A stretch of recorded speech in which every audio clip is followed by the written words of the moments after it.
এই পৃথিবীটাকে ওই পাহাড় দিয়া পেরেক মেরে দিয়েছেন। ওই পেরেক মারার কারণে পৃথিবী নড়াচড়া করতে পারে না।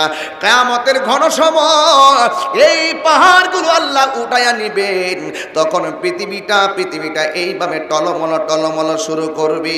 এ বন্ধুরে, কি অবস্থা হবে সেই সময়ের ভিতরে? পাহাড়গুলো তুলার মতন আকাশের দিকে উড়তে উড়তে শুরু করবে। এইভাবে আমার আল্লাহ ইসরাফিলের সিংহা ফুৎকারের মাধ্যমে এই পৃথিবীটাকে ধ্বংস করে দিবেন। তখন আমার আল্লাহর মর্জি মোতাবেক হাসরের ময়দান কায়েম হবে। চিৎকার মাইরা কি আল্লাহু আকবার বলবেন না?